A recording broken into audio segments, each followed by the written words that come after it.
oras ay eksakto alas 3 madaling araw. Tulog ba ang umaga, gising na sila. Sa gitna ng pusikit na kadiliman, tanging ang liwanag ng mga flashlight sa kanilang mga ulo ang nagsisilbing gabay sa paghamon sa gabi. Kahit madilim pang umaga, kailangang sumisid dahil sa ilalim ng dagat, naghihintay ang kanilang ikinabubuhay ang mga tahong na nakakapit sa mga nakatirik na kawayan na tila mga prutas o bungang kasabit sa puno. Sa pagpatak ng unang liwanag, tapos na ang unang yugto ng kanilang laban.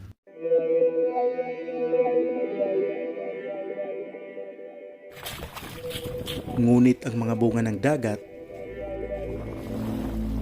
may malayo pang lalakbayin.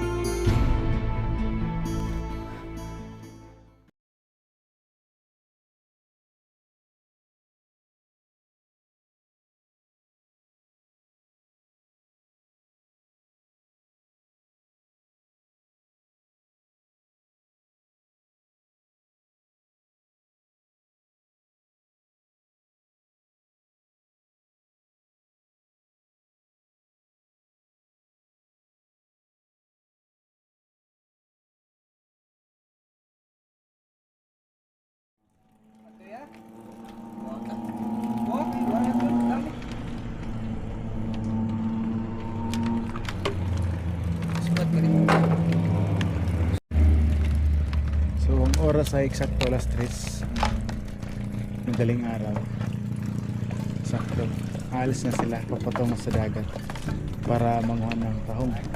Alas 3 ng madaling araw, ako ay sumama sa mga tahong harvester dito sa tahong capital of the Philippines, ang bayan ng Yabong dito sa probinsya ng Samar. Wala pang isang oras, nakarating na kami sa lugar kung saan sila ay huminto gamit ang balsang hinihila ng bangka. At doon, itinali ito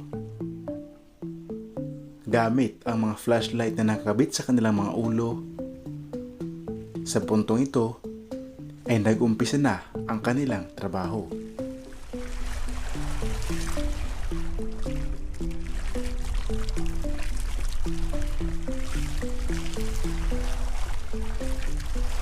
Hindi pa nag-aalas 4, nag-umpisa ng sumisid ang isa sa kanilang mga kasama. Madilim pa ang paligid. Ngunit dahil sa flashlight na nakakabit sa kanilang ulo, ito ang nagsisilbing ilaw sa ilalim ng dagat. Nasa ilalim kasi ang mga tahong na nakakabit sa mga kawayan kung saan ito ang kanilang kinukuha o hina-harvest.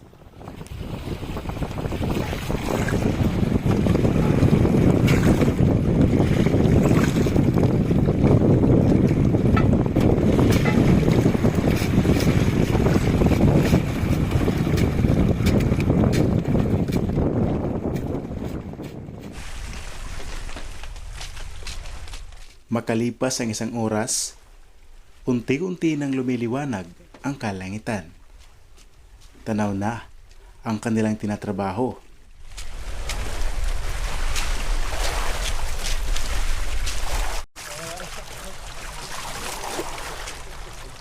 Nang tuluyan ng nagliwanag ang paligid, may isang bangka na dumating kung saan dala-dala nito ang agahan o pagkain ng mga tahong harvester. Ang pagkain daw na ito ay padala ng may-ari ng tahungan.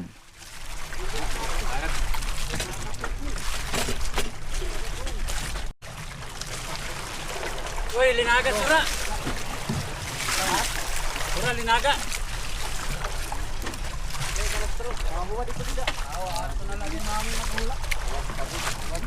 Ano sa inyo?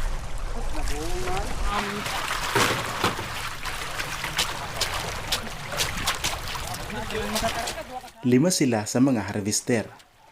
Ang apat ay nasa itaas, habang ang isa naman ay ang tagasisid.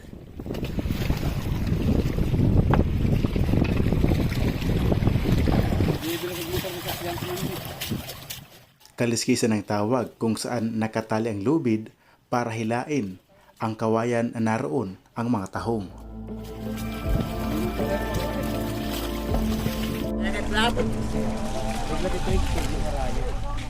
Kung kaliskisan ang bakal at kahoy na pinapaikot, piking naman ang tawag sa kulay blong lubid na mahaba na itinatali ng isang busero o taong tagasisid sa ilalim na siyang itinatali ang lubid sa mga kawayang nakatirik sa dagat na naroon ang maraming tahong.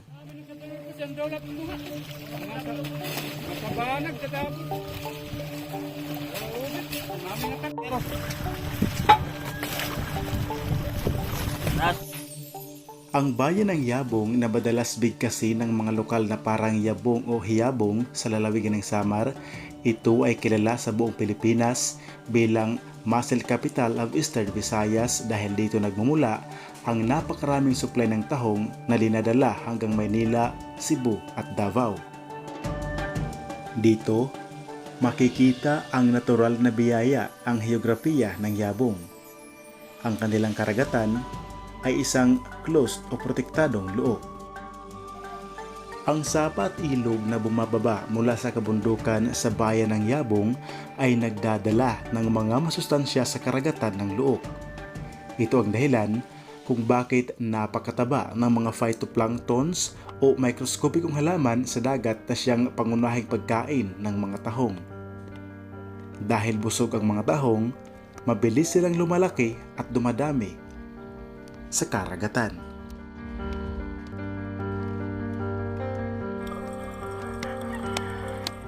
Ayon sa kwento, ang saktong taon kung kailan opisyal na nagsimula ang tahong farming sa Yabong sa Samar ay noong pang 1968.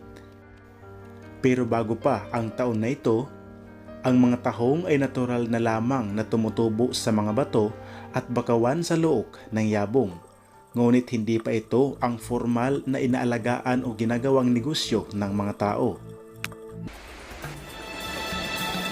Nung pumasok ang taong 1968, naglunsad ang Bureau of Fisheries and Aquatic Resources o BIFAR ng isang proyekto kung saan ipinakilala at itinuro sa mga lokal ng mga isda na ang teknolohiya ng pagtatarik ng kawayan o staking method. At ang mga kawayan na ito ay sa dagat inilalagay.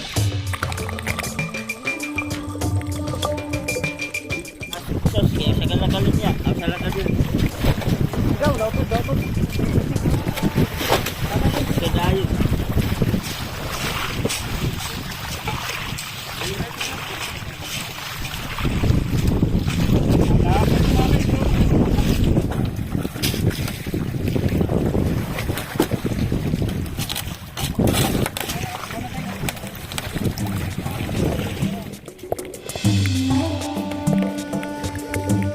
Sa kalagitnaan ng kanilang trabaho, napansin ko na ang tahong na nagkapit sa dulo ng kawayan ay tinatanggal at nilalagay o hinihiwalay sa ibang lagayan.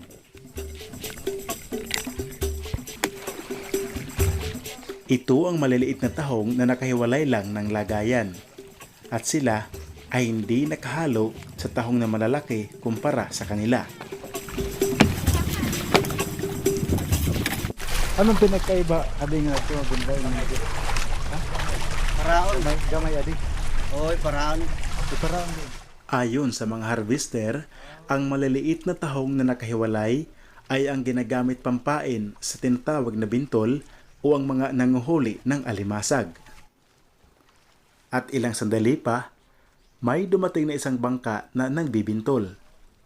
Ang kanyang pakay ay ang makabili ng maliliit na tahong na siya rin gagamitin pampain sa panghuli ng alimasag na tinatawag na bintol.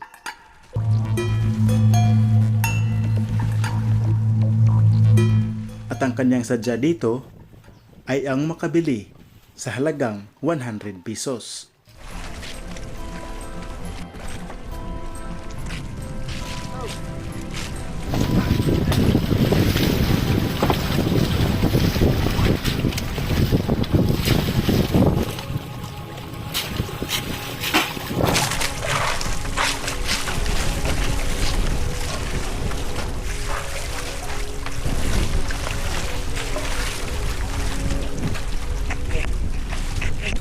Thank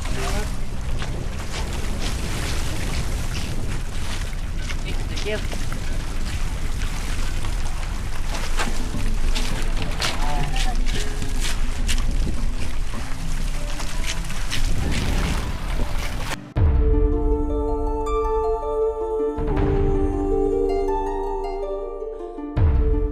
Ayon sa pinakahuling komprehensibong ulat at datos na inilabas ng BIFAR at ng Fish Coral Project noong taong 2022 hanggang 2023, na siyang nananatiling opisyal na baseline record ng pamahalaan, ang bayan ng Yabong ay may kaabuoang 200 hektaryang potensyal na lugar para sa aquaculture.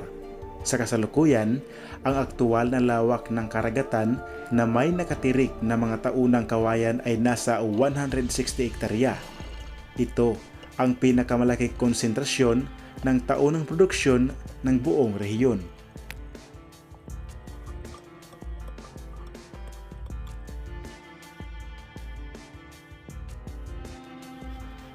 Kaya naman mula noong taong 1968 hanggang sa kasalukuyan, ang tahong ay hindi lamang isang simpleng produkto, ito ang kasaysayan, kultura at mismong buhay ng bayan ng Yabong Samar. Ayon sa kanila, target nila ang makaipon ng 20 sakong tahong. Kaya makalipas ang mahigit 3 oras na pakikipagbuno sa karagatan, panahon na para bumalik sa bayan ng Yabong.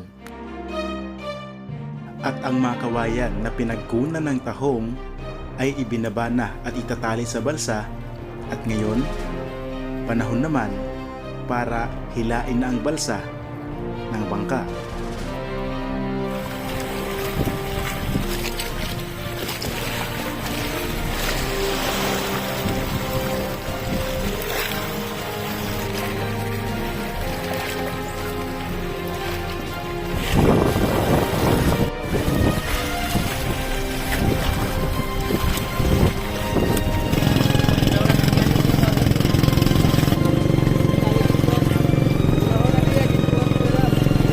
Habang nagbibiyahe na ang bangka patungo sa bayan ng Yabong, panahon naman para kumain na ang mga tahong harvester ng pagkain galing sa may-ari.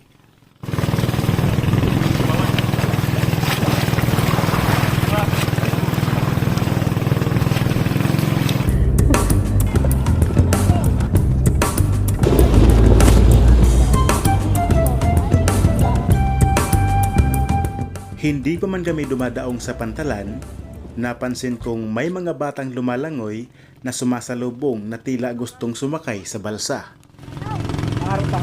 Sila ang mga batang nagsasagol. Pakay nila ang mga tira-tirang tahong na pwede nilang mapakinabangan, pwedeng maibenta at para maging pera. Hoy, panakay ka mo kayo.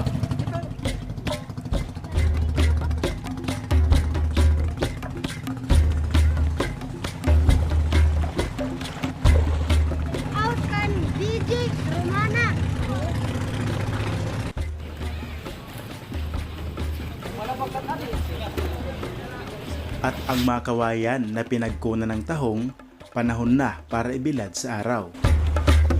Ayon sa kwento, kapag nakababad ang kawayan sa dagat mula 6 hanggang 10 buwan, ito ay pinamamahayan ng mga lumot o barnacles o taliptip, uod sa dagat at iba't ibang bakterya o fungi. Kung ibabalik ito ng basa, ang mga natirang peste at sakit ay makakahawa sa mga bagong similya ng tahong na nakakapit dito. Ang matinding init ng araw, ang natural na disinfectant at pumapatay sa mga ito. Sa madaling salita, ang pagbibilad ay paraan ng mga magtatahong para i-recycle, linisin at patibayin ang kanilang mga kawayan nang hindi kailangan pang bumili muli ng mga bagong kawayan mula sa bundok sa bawat cycle ng pag-ani.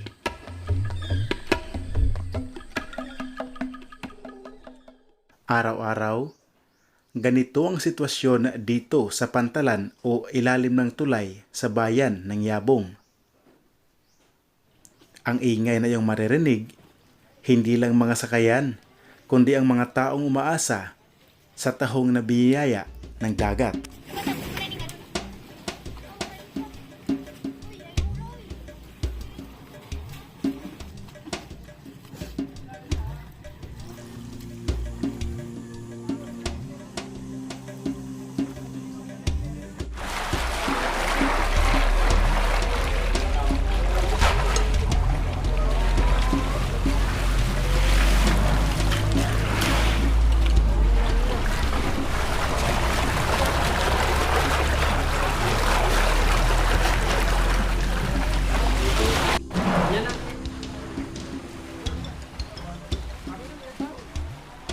Mula alas 3 ng madaling araw hanggang sa pantalan ng Yabong, tuloy-tuloy pa rin ang pagtatrabaho ng mga harvester.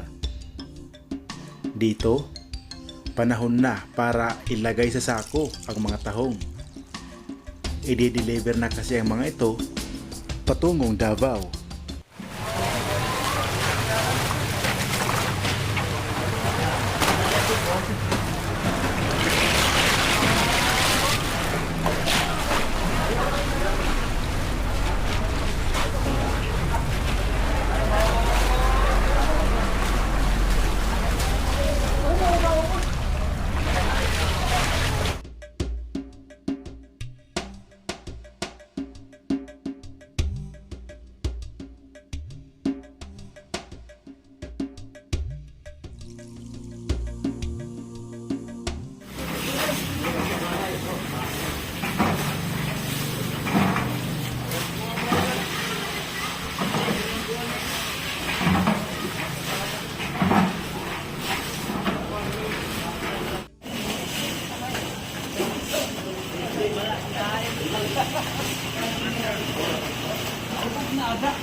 Ito may abot ka era.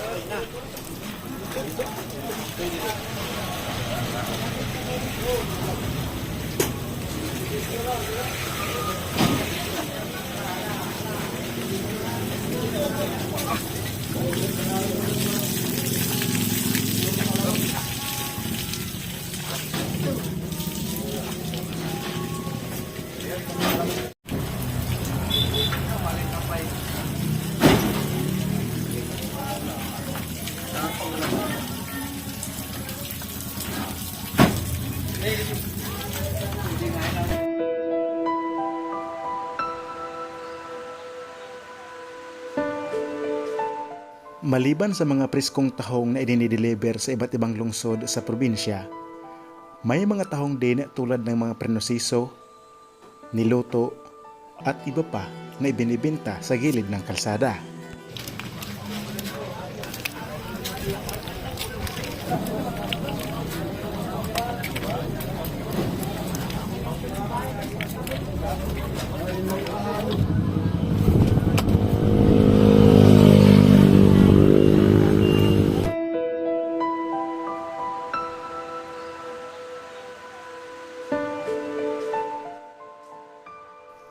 Dito sa gilid ng kalsadang ito, ang nagmimistulang hintuan ng mga dumadaan sa iba't ibang lugar na tila ba dito sila bumibili ng mga pasalubong.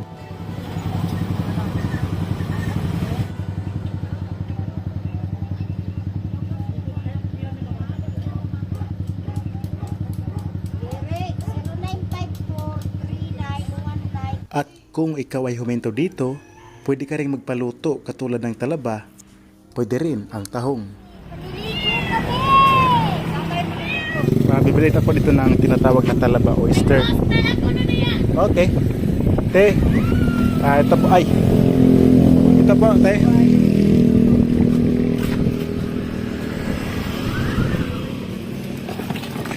Hugasan muna.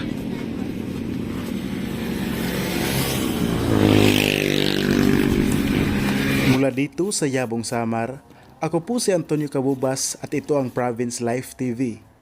Discoveries, History, Explore, and Dokyen Network.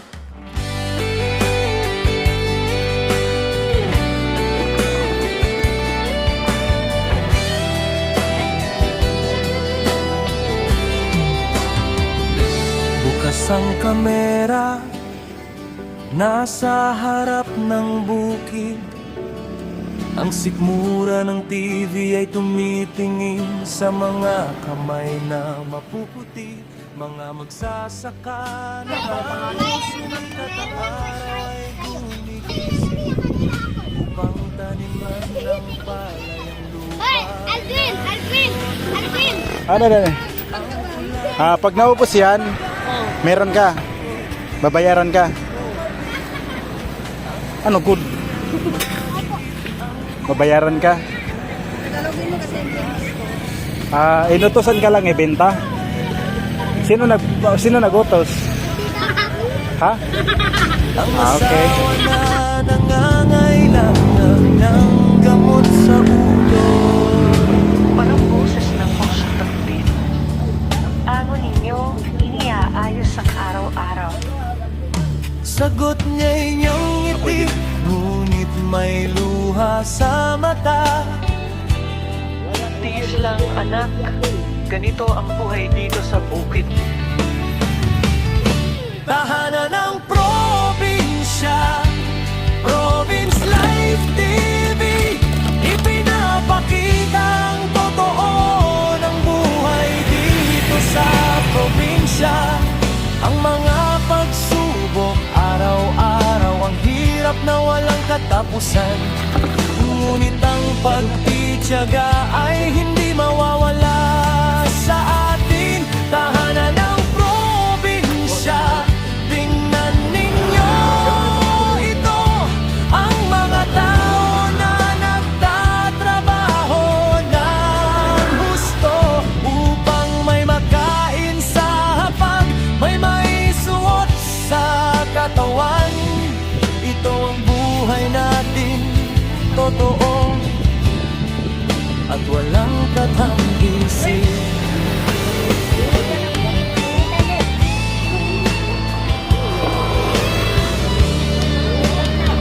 Susunod na kwento, nasa tabing dagat. Mga mangingisda na umaalis bago mag-alas 3. Ang bangka ay sira, ang lambat ay kupas, ngunit patuloy pa rin silang lumalabas para humanap ng isda. Ang dagat ay unti-unting nauubos, ang isda ay maliit, ang kita'y kulang pa rin. Ngunit may tatlong anak na naghihintay sa tahanan, kaya kahit pagod, patuloy pa rin silang nagpupumili. Muli ang boses ng host, paano ninyo kinakaya? Aling nena, ang hirap ng buhay dito sa tabing dagat. Sagot niya'y tiis lang anak, may pamilya akong inaalagaan. Ito ang buhay natin at ito ang aming tahanan ng probinsya. Province Life TV, ipinapakita ang totoo ng buhay dito sa probinsya. Ang mga pagsubok araw-araw, ang hirap na walang katapusan. Ngunit ang pagtitiyaga ay